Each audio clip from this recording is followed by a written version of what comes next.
Katram cilvēkam ir sava pasaule. Pasaulē ir 8 miljardi cilvēku pasaules un neskaitāms daudzums dzīvo būtņu pasauli, viņu saikņu ar ārējo vidi. Manu pasauli radīja mūsdienu zinātnes sasniegumi. Tāpēc mana pasaule sākās ar lielo sprādzienu. Lielais sprādziens attīstās kā termodinamiska sistēma 13,7 miljardus gadu. Lielajā sprādzienā temperatūra un spiediens samazinās ceļā uz siltuma nāvi. Kustībā uz siltuma nāvi enerģija pārvēršas ar vien sarežģītākās matērijas struktūrās. Dzīvība uz Zemes radās pirms 4,5 miljardiem gadu kā lielā sprādziena risinājums cīņā pret siltuma nāves iestāšanos. Lūk, kā zinātnieki iztēlojas lielā sprādziena attīstību.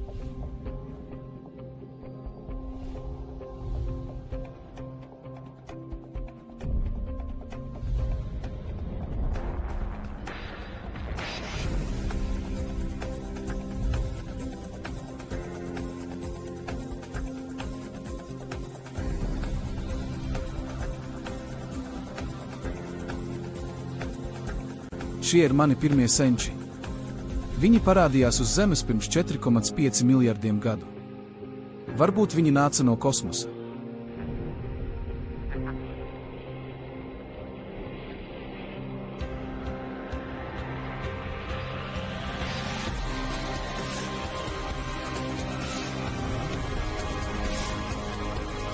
Evolūcijas rezultātā mani senči kļuva garīgi spējīgāki, un kaut kur pirms aptuveni 300 000 gadu parādījās domājošs cilvēks. Būtisks mūsu dzīves uzlabojums notika, kad sākām lauksaimniecību. Varējām iegūt pārtikas rezerves. Sākās darbaspēka specializācija un sadarbība. Kad mēs sākām dzīvot labāk, alkatība pamodās spēcīgāko un spējīgāko cilvēku dvēselēs. Viņi sagrāba sev kopīgās zemes, materiālās un garīgās vērtības un kļuva bagāti. Sabiedrības vājākie locekļi kļuva par nabagiem vai vergiem. Mani senči visticamāk bija starp viņiem. Tāpēc, ka nabagi un vergi bija vairākumā.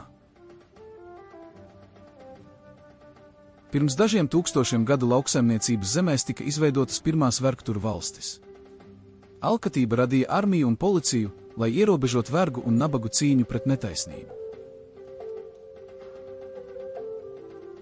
Vergu sacelšanās tika nežēlīgi apspiestas.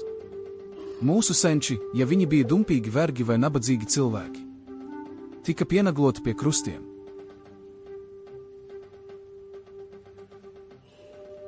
Vergu sacelšanās noveda pie feodālisma. Sabiedrība kļuva sarežģītāka un nedaudz labāka bijušajiem vergiem, nabadzīgajiem zemniekiem. Viņiem tika iznomāti nelieli zemes gabali. Pilsētās brīvie amatnieki veidoja darbnīcas. Valsti pārvaldīja alkatīgi monarhi un bagāti zemes īpašnieki. Zinātnes, tehnikas un kuģu būvas attīstība pieļāva lielus jūras ceļojumus uz zemāk attīstīto tautu zemēm. Alkatība sāka aplaupīt citu zemju dārgumus un iznīcināt citas tautas. Nabadzīgajiem pilsoņiem pat attīstītākajās feodālajās valstīs nebija nekādu tiesību. Mantkārīgi valdnieki un zemes īpašnieki atņēma lielāko daļu no ražas. Nabadzīgie zemnieki arī kā karavīri bija spiesti mirt koloniālajos karos. Mantkārīgu karaļu un feodāļu vara stiprināja baznīcas. Lai iebiedētu tautu, inkvizīcija par fiktīviem noziegumiem uz sārta dedzināja burvjus, brīvdomīgus zinātniekus un nepaklausīgus zemniekus. Mani senči visticamāk bija starp nabadzīgajiem. Nabadzīgo iedzīvotāju un amatnieku grūtā dzīve izraisīja buržuāziski demokrātiskas revolūcijas. Pie varas nāca kapitālisti. Kapitālisms tagad ir dominējošā sabiedriskā sistēma uz zemes. Valsts struktūra kapitālistu vadībā kļuva vēl sarežģītāka. Radās politiskās partijas. Valdības sāka vēlēt.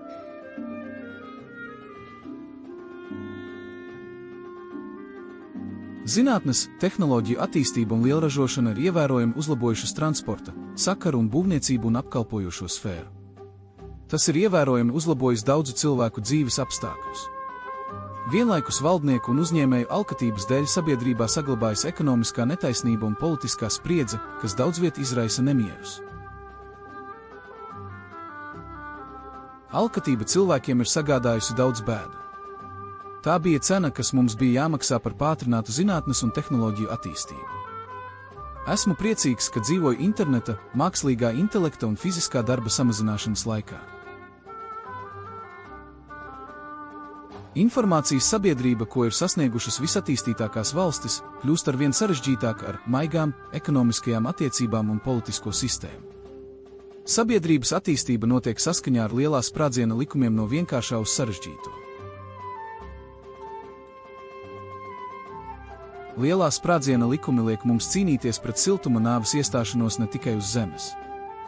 Tāpēc mēs devāmies kosmosā, lai atdzīvinātu atdzisušās planētas. Ar lepnumu es apzinos, ka, strādājot uz Zemes, es netieši piedalos arī cilvēces kosmiskajās misijās.